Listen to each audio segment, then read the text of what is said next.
Hello, vinyl community. This is Randy, and this is my entry into Christina, the vinyl guru, her contest for reaching 2,500 subscribers. Well, she's over that now. And she just has a wonderful channel, very popular in the VC, always has wonderful hats that she wears, and just real effervescent and a lover of music, which we all are, I think, and that's why she appeals to so many people. And her contest was to show 5 albums that you would recommend to other people. And these aren't my 5 favorite albums, but they are 5 albums I would recommend to anyone who loves music. The first album I'm going to show is by the group Close Lobsters, and this it is called Post Neo Ante Arte Provera in the Forest of Symbols, which I have no idea what that means. If anybody does, they can let me know. There's the track list on the back. But little background information on the Close Lobsters. They formed in 1987. Well, that's when their first album came out. They were a group from Scotland, and kind of in the jangle pop, indie rock vein. But they got their name by, they had narrowed it down to 2 names, the Close and the Lobsters. And they just decided to throw those incongruous names together and call themselves Close Lobsters. But like I said, I had their first album, which is Foxhead Stalk This Land, which is a wonderful jangle pop album. And that came out in 1987. And then they had another album come out after that and an EP, and they never officially broke up, but they weren't doing music until 2012. They got together for some festivals and I think released some singles and things. But this is the first album in more than 30 years, and they did not miss a beat. Anyone that loves jangle pop, and this is a little more atmospheric than Foxheads, I think, and a little more, I would say, a little more personal, I think, in some of the songs, but a wonderful album. All compasses go wild. It starts just where they left off, really, and then Wander Part 2 is a wonderful song as well. But the whole album is really good if you like jangle pop and that sort of thing. This is a little bit more varied than their Foxheads, I think, but both albums are wonderful. And so I would recommend the Close Lobsters. My next album is from the wonderful singer-songwriter John Prine, and it is the album The Missing Years. And of course, we just lost this wonderful singer-songwriter this year due to COVID. But this was his 10th album, and his first album in 5 years. This came out in 1991. I think there was a live album in between there. But it's just a wonderful album from start to finish. The title, The Missing Years, comes from a song on here he's got called Jesus, The Missing Years, where he talks about in the Bible, you have the birth of Jesus in his early growing up years, and then it goes to his years of ministry, the 3 years of ministry, and it's like, what happened in those missing years? And that's where he got the title, and that's where he got the song from. But John Prine, The Missing Years, it's a wonderful album. It's produced by Howie Epstein from Tom Petty and the Heartbreakers. But he also has Picture Show, which is a wonderful song. All the Best, which is kind of a sarcastic look at wishing his ex all the best. Another really good one is It's a Big Old Goofy World, where he tries to take all the cliches and put them all together in a song. But just, you all know John Prine, but this is one of his better later releases, Jesus, or Missing Years.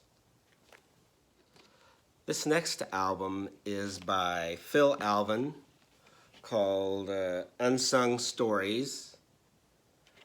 And if you don't know Phil Alvin, he was with the group The Blasters. It was he and his brother Dave Alvin. And he's just a wonderful singer.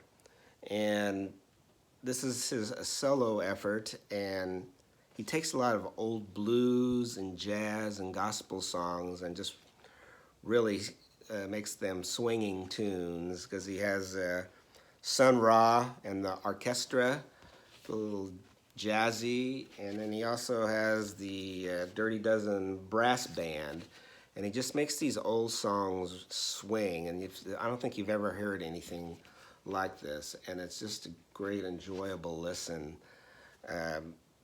Gangsters Blues, next week sometime, he talks about what he would do if he met a ghost. Daddy Rolling Stone, Death in the Morning. Someone Stole Gabriel's Horn just swings like no other, and I just recommend this to anyone. Phil album with his great voice from the Blasters and Unsung Stories.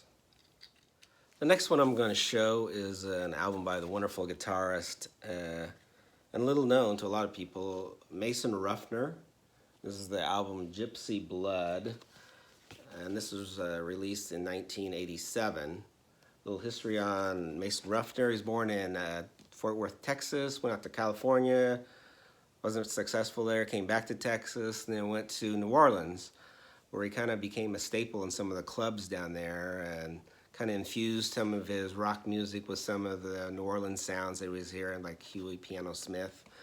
And he started becoming very popular, and different acts like Bruce Springsteen and Jimmy Page would go to see him. He ended up playing as the opening act on Jimmy Page and the Firm's some of his touring in the U.S. and also for Crosby, Stills and Nash, but and U2, I think. And he did this album in '87, and his first album was reproduced by Rick Derringer. It's a little more bluesy.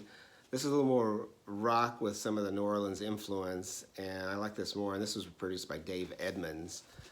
It's got a great track in Gypsy Blood, the title track, and I really like the last two tracks on here, Baby I Don't Care No More and Ain't Gonna Get It. Kind of really Tom Petty-ish, but good old-fashioned rock and roll on the CBS Associated Record. I had this on CD and just found the album version recently. Looks like a promo copy, but Mason Ruffner, great guitarist. He played on Bob Dylan's "Oh Mercy" as well, but just a wonderful rock and roller. And Gypsy Blood, Mason Ruffner. The next one I'm going to show is by an artist that people might say, you're always showing either Van Morrison or Bobby Bland. And yeah, I guess I do, but I didn't show Van Morrison this time. But here is Bobby Bland. It's probably my second favorite album by Bobby Bland. Two Steps from the Blues is my favorite. But this one's on MCA, and Bobby Bland. This album starts out with his getting introduced as the dynamic Bobby Bland, and then the horns kick off, and he goes into the song 36, 22, 36. Just a wonderful song, and sounds kind of skinny though, those measurements. But it also has his biggest hit, which is Turn On Your Love Light, and also has You're the One That I Adore, and probably one of the most beautiful ballads, and you all need to go check it out. It's called Youre Worth It All by Bobby Bland. And that's going to be my last pick here. I'm just going to show it's on the Rainbow MCA. But the wonderful blues, soul, Bobby Bland with the great voice. And it's my last one to show. And congratulations, Christina, on being over 2,500 subscribers. You've gave us a lot of entertainment and knowledge, and wish you only the best. Thank you.